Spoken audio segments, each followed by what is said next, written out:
a segunda parte da aula de magia da filosofia. Na aula anterior eu estava falando sobre a cultura grega, sobre a transição que ocorreu entre os dos mitos para a filosofia. Falei de uma época em que as pessoas estavam habituadas a explicações mitológicas sobre os fenômenos, sobre a realidade, e a transição desse momento, quando foi surgindo a necessidade de explicações racionalizadas a respeito. Falei também sobre os micênicos, falei sobre os pré-socráticos um pouco, que é exatamente o foco dessas aulas. Eu quero chegar nos pré-socráticos, porque eles são o foco. Agora, nessa segunda parte, eu vou tentar entrar um pouco nos mitos, falar um pouco sobre mitologia, sobre o que é mitologia, sobre alguns dos mitos, contar alguns deles, da minha maneira, claro. E é preciso deixar claro que o mito, ele não é algo definido. Ou seja, não existe uma história fixa para determinada história mitológica. Então, o mito, ele pode ser contado de várias formas, de diferentes formas. Ele vai sendo passado de forma oral, de pessoa para pessoa. E cada pessoa que conta um mito, ela vai contar um mito à sua maneira.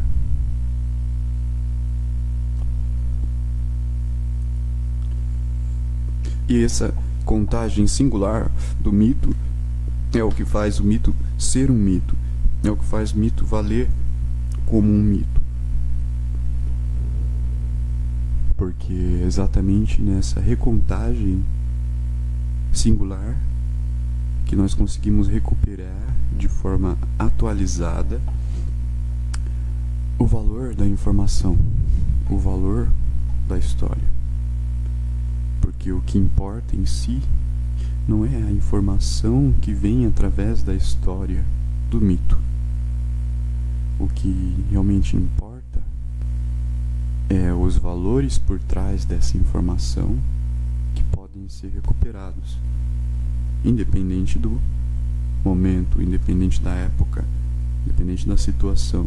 E é exatamente a infinitude de valores de algo que o transforma em um mito.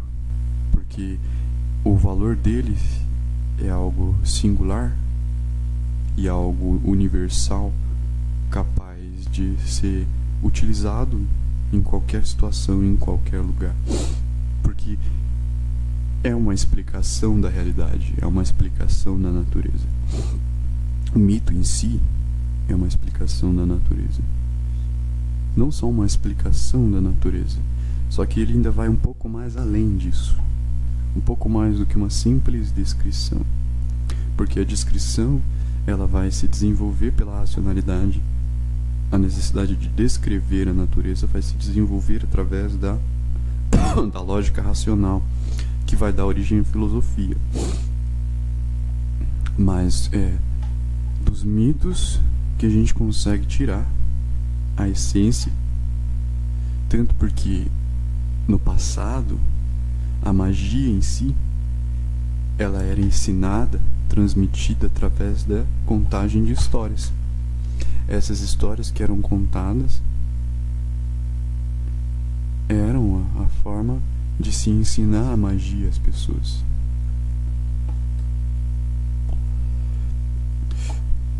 A história, quando ela é contada, ela gera um campo imaginário. Nesse campo imaginário, ela estrutura os detalhes de forma singular. Ela vai reviver a história de uma forma nova, vai reconstruir todo um sistema, todo um contexto, todo um universo aqui dentro, para conseguir vivenciar aquela história. E é assim que a magia é feita.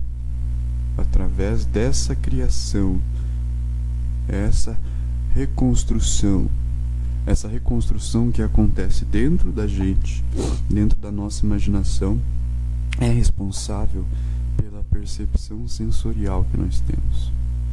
E aos poucos, conforme nós vamos lidando com as histórias, ouvindo e contando histórias, a gente vai aprendendo a se utilizar dessa habilidade que nós temos aqui dentro.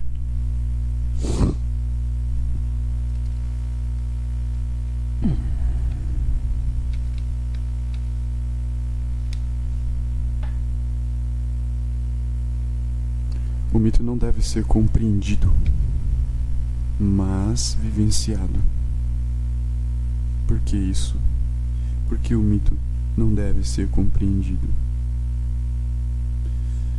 O mito também origina as religiões, e as religiões também não devem ser compreendidas, mas vivenciadas, porque a interpretação racionalizada dos mitos vai gerar uma outra disciplina, que é a filosofia.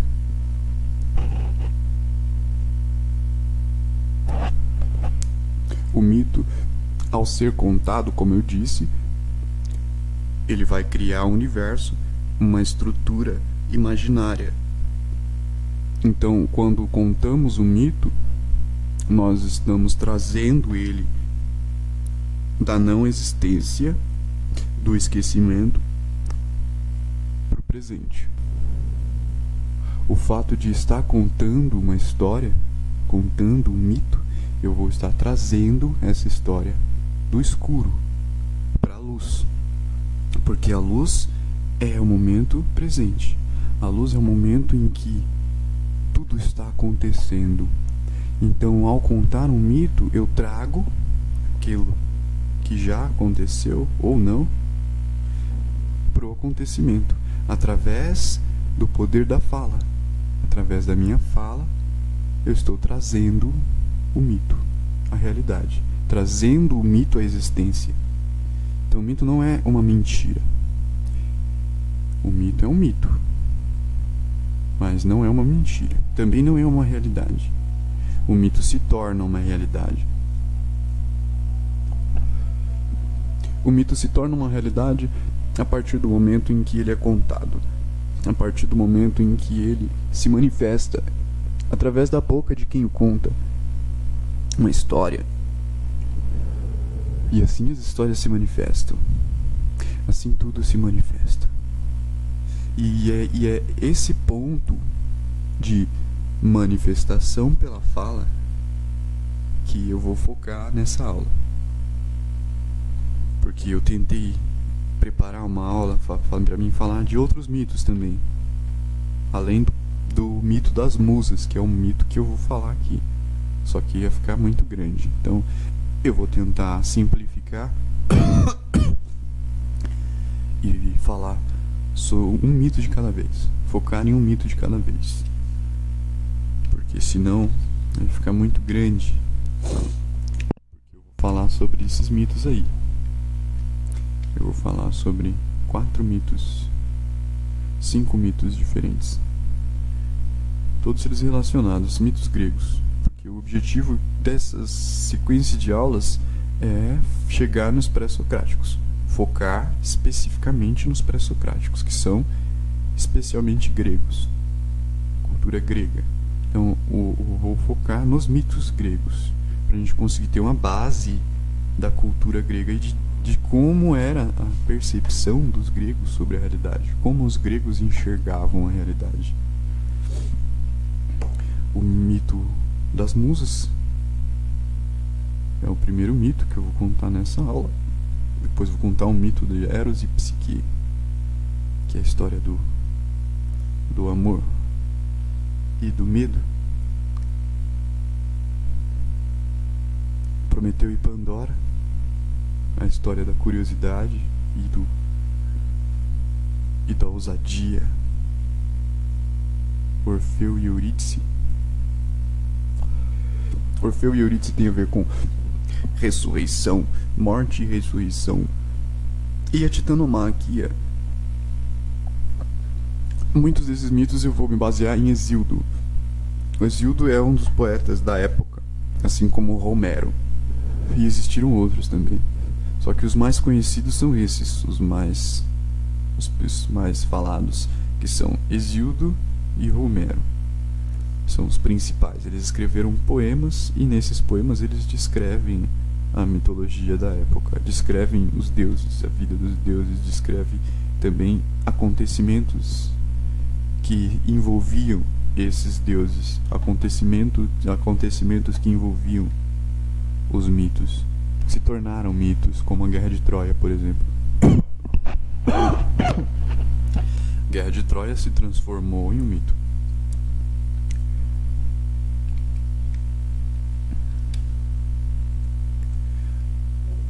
As musas, elas são o início do poema de Hesíodo.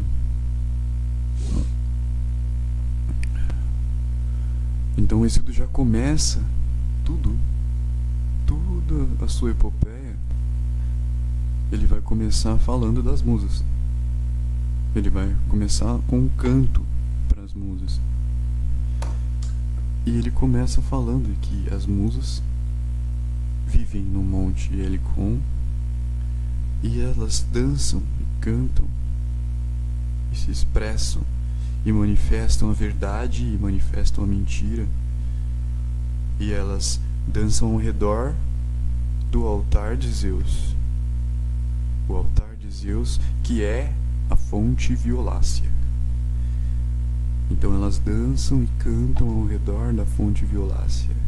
E enquanto elas dançam e cantam, elas cantam os acontecimentos passados e os acontecimentos futuros. E enquanto elas estão cantando os acontecimentos passados e os acontecimentos futuros, esses acontecimentos se manifestam e assim a ordem é criada. Assim o altar do próprio Zeus é estruturado, é construído pelo canto das 9 musas.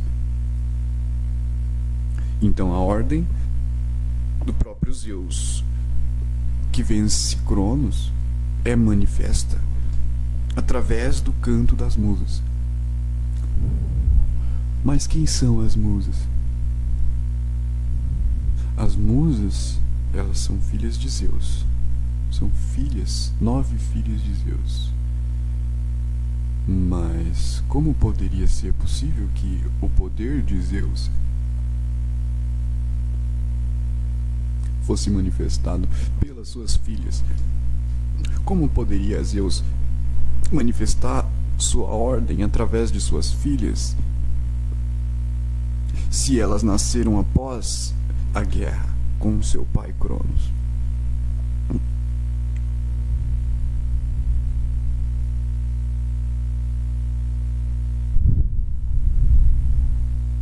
As musas têm como mãe a memória.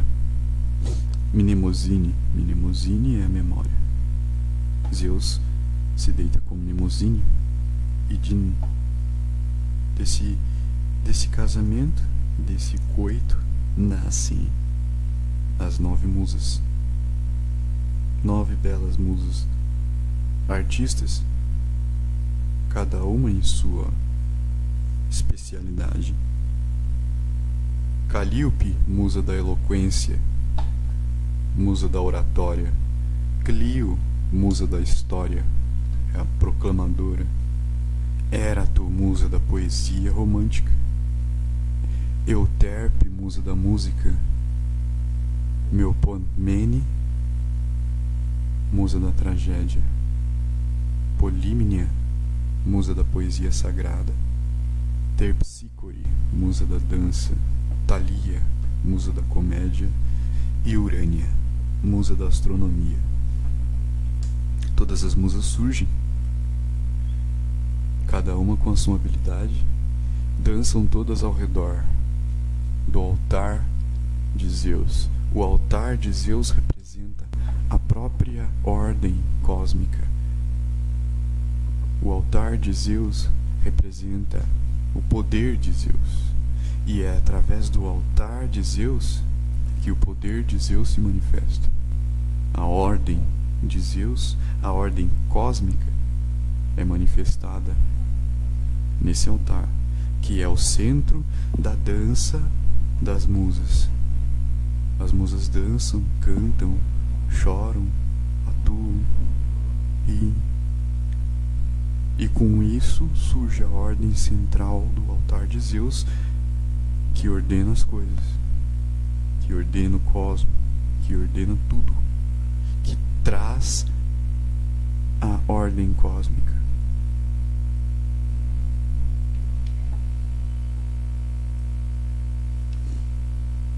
Ouvindo o canto das musas, o ser humano é capaz de transcender o seu estado físico. Porque o que é o estado físico? O estado físico que nós percebemos tem a ver com a memória. Porque as memórias, elas são escuro. E o estado físico, ele é bruto, ele é inerte. A matéria, à primeira vista, é inerte. Então a matéria, para que ela tenha vida, ela precisa de movimento. Ela precisa sair do seu estado latente, inerte, e se movimentar. Ela precisa vibrar. E é vibrando que ela vai ganhar a vida, que ela vai vir a vida. Então, quando as musas cantam e dançam, elas estão realizando o impulso da vida, o impulso do movimento na matéria, o impulso do movimento das memórias. Mnemosine é a memória, mãe das musas. E as musas vão manifestar a sua mãe através de seu canto, através de sua dança. Assim como um mito que, ao ser contado, ele é manifestado no presente, ele é trazido à realidade. E assim nós vamos perceber que tudo que nós vivenciamos, na verdade, os mitos já expressaram de alguma forma. E a gente está simplesmente recontando e recontando e recontando histórias.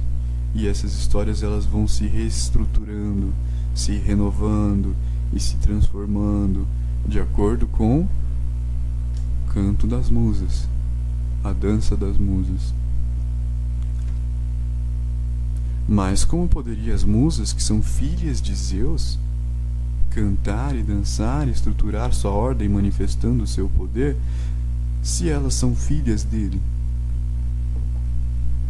Por isso eu prefiro contar mitologia a partir dessa história do que começar contando do início como a origem do céu, depois a origem da terra.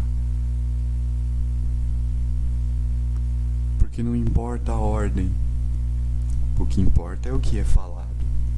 Porque o que é falado é trazido à tona, é trazido à resistência, é trazido à realidade. Existe uma concomitância entre as coisas. Então as musas, elas são concomitantes à existência de Zeus. Porque quem vem primeiro? Se as musas manifestam o poder de Zeus, elas não podem vir depois de Zeus, porque Zeus manifesta o seu poder através das musas. Então, como ele poderia ter ganhado a guerra sem as musas? Por isso, existe uma concomitância entre as coisas aí, que o próprio poeta Hesíodo deixa claro nos seus poemas, e o autor de um livro que eu me baseei, que é uma dissertação sobre os poemas de Hesíodo, ele deixa bem claro que existe uma concomitância entre os seres, entre as musas, entre Zeus, entre Mnemosine e entre os outros deuses. O poeta pode, com seu canto, ultrapassar todas as barreiras temporais e espaciais,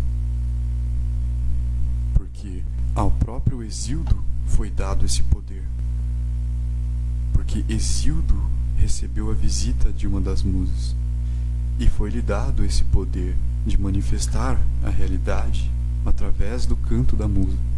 Então o próprio Hesíodo manifestava o poder da musa através de seus cantos, de seus poemas, e assim ele trazia à tona o passado, ele trazia à vida o passado, e assim ele projetava o passado para o futuro, e assim ele criava o futuro através da vivificação de seu canto em relação ao passado, em relação às memórias.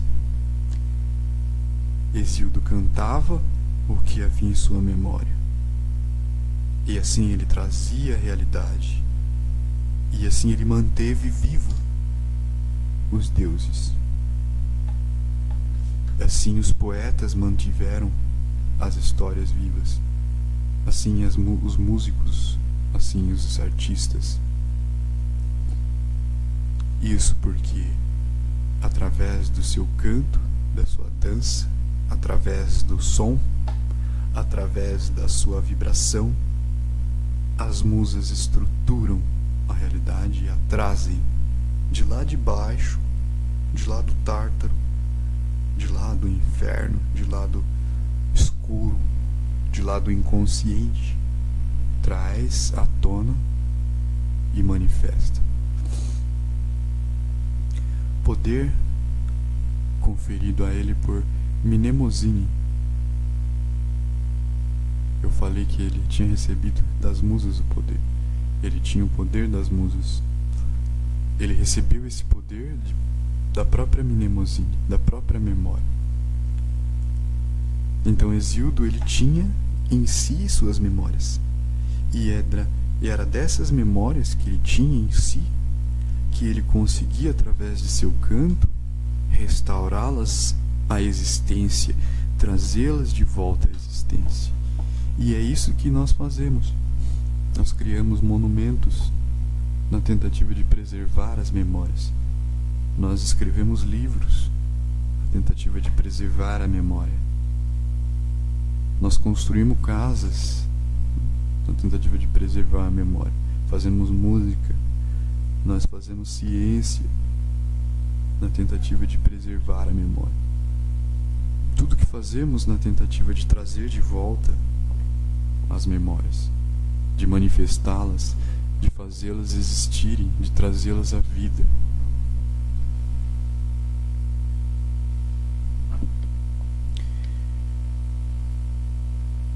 A Origem dos Deuses foi o livro que eu me baseei para conseguir ter uma base, para ter uma estrutura de dissertação sobre as musas. Eu vou ler um trechinho do livro. Diz o seguinte: as musas dançam em torno da fonte violácea e do altar do fortíssimo Zeus. Como centros criados pela circunferência da dança, a fonte e o altar se equivalem. O contexto deste proêmio mostrará que, como a fonte é fortalecida e mantida pela dança, o altar do bem forte filho de Crono, a presença da própria força de Zeus, é mantida pelo canto e dança das musas.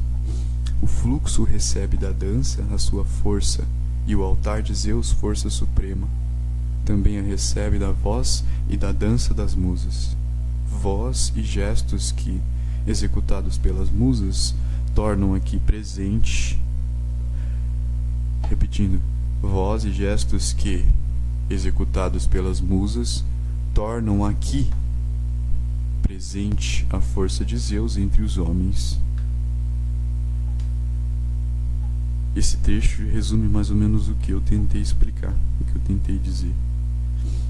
Então, como poderia o poder de Zeus ser manifestado pelas musas, se as musas são filhas dele, que nascem depois da guerra?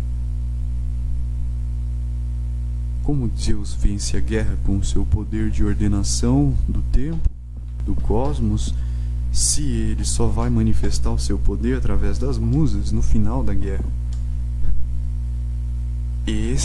Essa controvérsia é a mesma controvérsia que a gente encontra em vários mitos, várias histórias, várias culturas, inclusive a cristã. Mas por quê?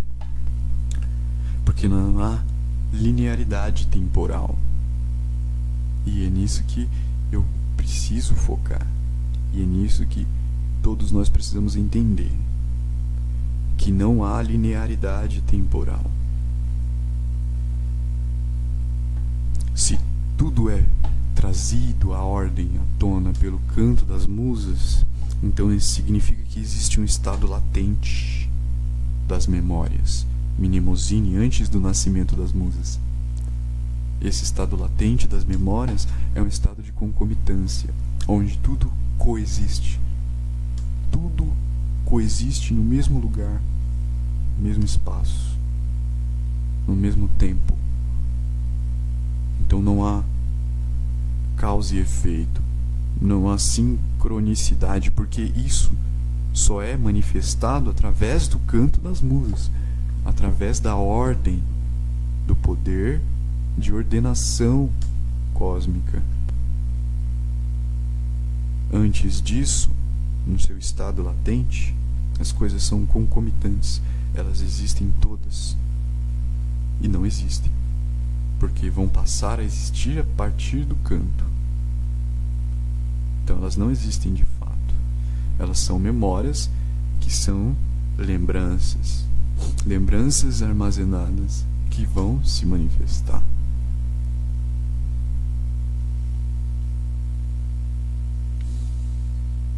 E o que vai trazer essa manifestação? Senão a própria linguagem. A linguagem vai conseguir contar uma história. É através da linguagem. A linguagem como ser aparição. As musas contam o passado e o futuro. As musas contam a verdade e a mentira. Então as musas contam o ser aparição. Através da linguagem, as musas contam o ser. As musas manifestam o ser. Então elas são o ser enquanto o contam. Enquanto se fala a linguagem que manifesta a palavra, que manifesta o som, é o próprio ser. Porque a palavra em si, o nome, manifesta o próprio ser. Esta palavra, primeiro, disseram-me os deuses, musas Olimpíades, virgens de Zeus porta-égide, portadores agrestes, vis infâmias e ventre só. Sabemos muitas mentiras dizer, símeis aos fatos e sabemos, se queremos, dar a ouvir revelações. Esse é mais um trecho do poema. Então as musas, elas têm a liberdade de contar mentiras e contar verdades. Elas têm a liberdade de dar revelações. Elas têm o poder de manifestação da realidade através de sua linguagem. Cada uma delas, com suas habilidades, com suas distintas habilidades, elas vão manifestar sua palavra. E a sua palavra, seu gesto, sua vibração, sua arte, é que vai fazer a manifestação de aletheia. Aletheia é na linguagem que impera a aparição, aletheia, e o esquecimento, lesmosine. Então, ao mesmo tempo em que as musas trazem a aletheia, que elas trazem a realidade, elas também trazem o esquecimento, lesmosine. A força de coerência da linguagem mantém em seus liames relacionais a coerência do mundo. A força presentificante do nome, ou melhor, da nomeação, é que mantém as coisas nomeadas no reino do ser, na luz da presença. O não nomeado pertence ao reino do oblívio, o do não ser. O nome é o próprio ser. O nome, manifestação. Porque o nome é a coisa em si. O nome é aquilo que define. Pelo nome que as musas chamam as coisas do oblívio, do reino do não ser. Aquilo que não é trazido ao ser, trazido à realidade pela nomeação, através da palavra. Quando eu nomeio algo, eu estou formando esse algo. Então, enquanto eu conto um mito, enquanto eu conto uma história, eu estou criando uma linha paralela, imaginária e gerando todo um contexto, gerando toda uma realidade aqui na minha cabeça. Então a palavra vai ser o instrumento pelo qual eu vou invocar as coisas. Eu vou dar forma às coisas pelo nome, através do nome. Através do nome eu invoco, através do nome eu trago a manifestação, através do nome eu faço não ser de ser. Através do nome eu trago da não existência para a existência. Através do nome eu pego de mnemosine e trago a aletheia. E ao mesmo tempo é aquilo que eu não trago que vai para o esquecimento. Enquanto eu estou falando A, estou esquecendo B. E assim, o canto das musas, através da palavra, através da linguagem, através do ser, aparição, manifestam a aletheia.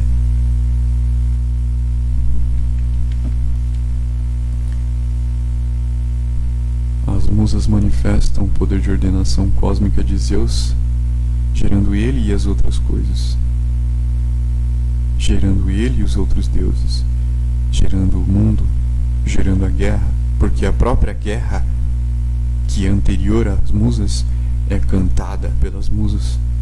E é assim que os mitos são contados, assim que as histórias são contadas. Então as musas, elas são aletheia. Mas o que é aletheia, que eu tanto falo?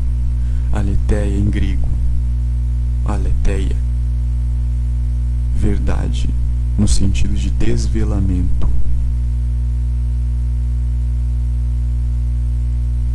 O que é velado é aquilo que está armazenado nas memórias, é aquilo que está no tártaro, lá embaixo, é aquilo que está no oblívio, é aquilo que está no não ser. Aquilo que está no não ser, vem a verdade, se tornando verdade, através da linguagem, através de sua manifestação. Através do quê? Do desvelamento. Porque enquanto aquilo está lá embaixo, guardado como memória, sem nome, não ser, aquilo está velado. E é o desvelamento de aletheia que traz isso à realidade, traz isso à verdade, traz isso à manifestação. Aletheia de A, de negação, prefixo de negação, e lete, de esquecimento. Aletheia nega o esquecimento. Tentativa de preservação não é o que os mitos fazem ao contar as histórias. Eles estão trazendo à tona, preservando aquilo que aconteceu, ressuscitando, regenerando, vivenciando, sempre negando o esquecimento. Aquilo que é esquecido é trazido novamente à tona, pelo canto das musas, pela recontagem. E assim as histórias são recontadas e recontadas e recontadas. Sempre recontadas, sempre recontadas. As musas não surgem antes ou depois de Zeus, pois elas são a força presentificante de Zeus e de todas as coisas. Assim as musas o fazem, manifestam o poder da ordem de Zeus, poder da ordem divina de Zeus, criando, manifestando, trazendo a aletheia, existindo. Como Zeus representa a ordenação cósmica, então ele não pode pré-existir ou ultra-existir. Entendam que a própria pré, o pós, já tem relação à ordenação. Então, para que haja antes ou depois, é necessário que haja ordem. Então, as musas, elas pré ou pós existem? Seria possível isso? Se elas manifestam a ordem, então elas existirem antes ou depois vai depender de seu canto, vai depender da manifestação de seu canto, vai depender de sua dança, porque é isso que traz a ordem. O tempo, ele é algo exclusivo da nossa cultura. O tempo linear, tempo como uma extensão linear, ele é exclusivo da nossa própria cultura. Nós é que estamos habituados a interpretar as coisas de forma linear. Isso porque nós fazemos a manifestação através da linguagem. Nós também recebemos o poder de mnemosine, só não sabemos utilizar. E por isso nós revivemos e trazemos o tempo linear na nossa vida. E assim nós caímos na ilusão da sucessão de causa e efeito, que leva a uma criação infinita temporal, incompreensível. Isso porque a gente acredita que as coisas aconteceram e estão causando umas às outras, quando na realidade elas são concomitantes. Concomitância é aquilo que acontece junto. Então as coisas acontecem todas juntas. Então não teria por que eu começar contando o mito pela origem do universo, porque a origem do universo é aqui e agora. Nós estamos dando origem ao universo através da contagem dessa história.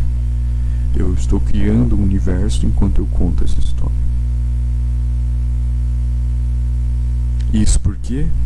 Porque a presença divina, que é a presença de Zeus, da ordem cósmica, ela é causadora de si mesma. E a musa também é uma presença divina. E todos os outros deuses também são presenças divinas. E todos os deuses são causadores de si mesmo. São todos coexistindo, causadores de si mesmo. Porque todos eles são diferentes em si, entre si. Olha esse trecho. A presença divina é originante de si mesma, e ao mesmo tempo é a totalidade de si mesma. Sua força de ser se faz inteiramente presente em cada manifestação sua, por parcial que esta seja. A divindade, cuja essência é sua própria presença, cujo único atributo essencial é a ipseidade, se dá como aletheia, não esquecimento, não ocultação. A divindade, portanto, em sua presença não é senão o manifestar-se e perceber-se na permanência de sua potência. E a este perceber-se a si mesmo na potência de seu ser, que se manifesta como a múltipla e uníssona voz das musas, na força da belíssima voz que, junto ao trono de Zeus, revela a Zeus não só o próprio Zeus e seu trono, mas também a totalidade cósmica. Como causadora de si mesmo, é a percepção da potência de si mesmo que manifesta a si mesmo de forma consciente. A musa traz a si mesma a realidade enquanto canta e dança, e ao mesmo tempo ela canta o passado, canta o futuro e manifesta tudo isso no presente, como força presentificante. significante de ordenação cósmica de Zeus.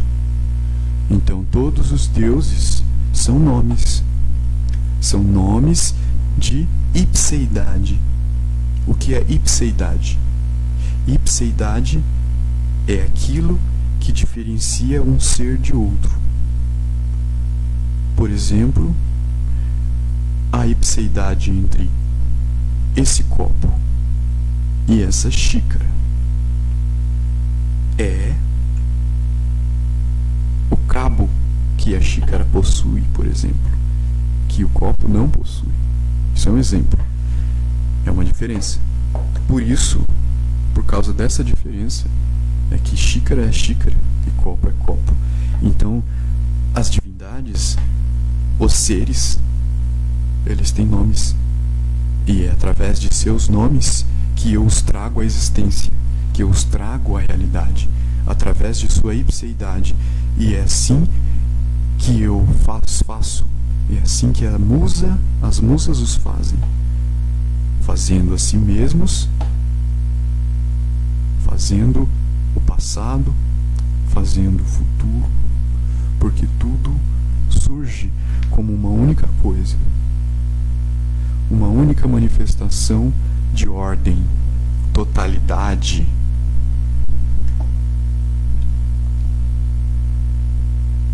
O canto como experiência de união entre mortais e imortais.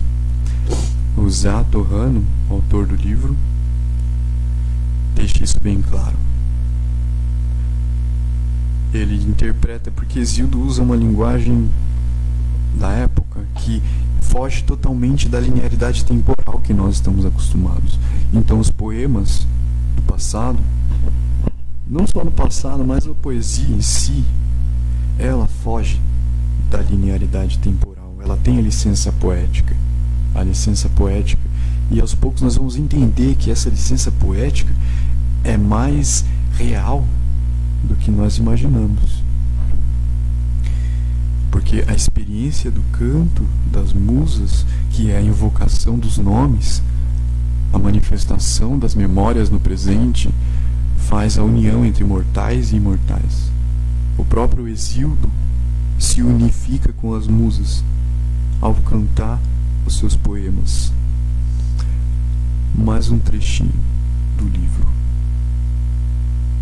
As deusas musas cantam no Olimpo para deleite de Zeus, o mesmo canto que o Aedo servo das musas, pela outorga que estas lhe fizeram, canta, não só para o deleite dos ouvintes mortais, mas também para a manutenção da vida, para a vivificante comunhão com o divino, para a transmissão do saber, para que se possa ter visão da totalidade do ser.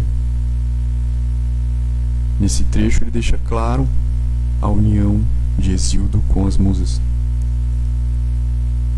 Hesíodo, ele mesmo diz que recebeu a visita de Mnemosine, a memória. Recebeu as memórias. E dessas memórias ele recebeu o poder de manifestação das musas. E através de seu canto, ele canta não só para os mortais, mas ele canta para o divino. E é assim que ele faz também, participa da manutenção da ordem cósmica. Se as musas que manifestam a ordem cósmica, ao manifestar o poder das musas, estamos também manifestando o poder de ordenação cósmica, manifestando também a ordem divina e contribuindo para a totalidade do ser.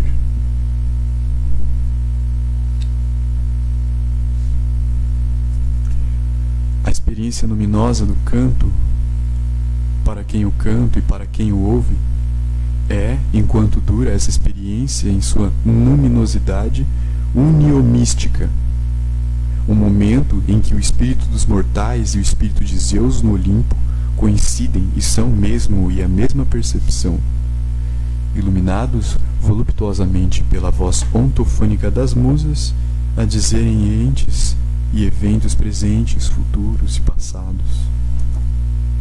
Experiência luminosa tem a ver com uma experiência surreal, uma experiência espiritual, uma experiência divina, uma experiência excepcional. uma experiência além. A experiência do canto é uma experiência como essa, o canto das musas. E isso é enquanto dura, enquanto é contado, assim como um mito, enquanto é contado. Uma história, ao ser contada, ela está durando e ela está fazendo a si mesma. Ela está construindo a si mesma. E enquanto ela dura, enquanto acontece, enquanto ela é presente, ela é luminosa, ela é espiritual, ela é divina, ela é uniomística. Ela une o místico à realidade. Ela revela, ela traz a aletheia, manifesta, realiza. Momento em que o espírito de Zeus se unifica com o espírito dos mortais. No momento em que o mortal se torna imortal, porque ele está se presentificando, e o presente é eterno. E quando se manifesta o canto através das musas, dizendo presente, passado e futuro, e é aí então que estamos mantendo o presente vivo, contínuo movimento, mantendo essa união com o espírito dos mortais e dos imortais, através do contar de histórias.